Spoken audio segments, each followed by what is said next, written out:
Jangan kaget ya kalau di Indonesia akan ada hujan salju. Sekali lagi, jangan kaget kalau Katulistiwa akan bersalju. Memang Sontoloyo ini nyeleneh informasinya. Banyak yang bilang ngawur atau ngayal. Namun kalau bicara ada fakta dan data yang berbeda sumbernya dari berita-berita mainstream, Anda harus mulai berpikir. Penyiaran berita mainstream hampir semuanya dikendalikan globalis dan negara adikuasa yang punya agenda propaganda. Maka informasi yang diberikan Bosman jadi terlihat aneh dan ngawur karena memang berbeda sumbernya dengan berita mainstream. Kembali ke climate war atau perang cuaca. Bukan saja perubahan cuaca ya, altered weather. Perang cuaca akan membuat arus angin dunia berubah. Bukan sekedar climate change atau perubahan iklim karena kebodohan dan kecuekan manusia rendah kepedulian alamnya saja yang membuat dunia semakin panas. Bukan, ini lebih kejam lagi. Jauh lebih kejam dari perbuatan Rangga meninggalkan cinta tanpa pesan. Namun ini adalah perbuatan manusia egois, pemimpin egois, negara besar egois, dan globalis cabal egois, yaitu para Thanos yang ingin menjadi penguasa, turun tangan dengan sengaja memasang alat menggeser angin, cuaca, terganggu keseimbangan alam secara global. Inilah yang kita wanti-wanti apa yang akan terjadi setelah pandemi virus berkepanjangan, manusia ditimpa masalah lagi dengan cuaca yang kacau hingga tumbuhan tropis bisa mati, makanan bisa langka. Food war terjadi setelah climate war. Kali ini efeknya lebih mematikan dari pandemi COVID. Center ekuator bergeser, tengah bumi bergeser terhadap matahari. Dunia koplak sampai manusia sadar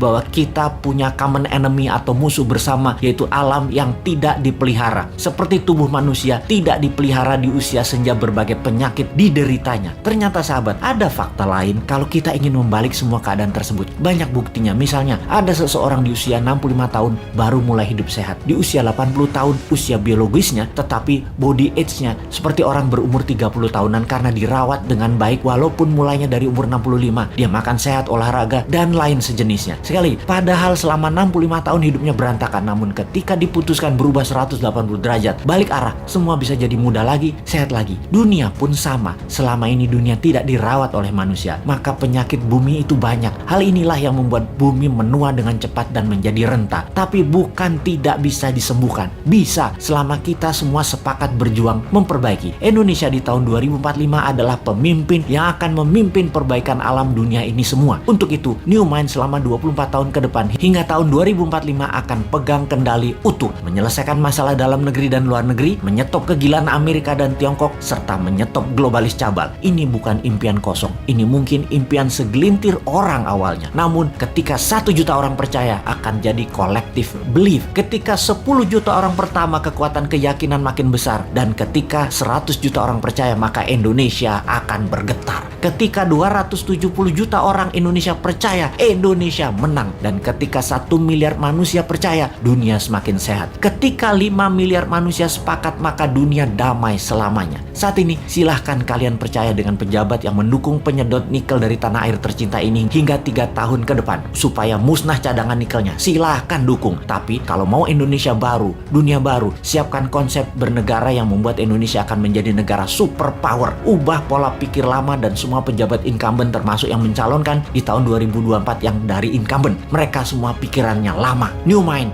siap!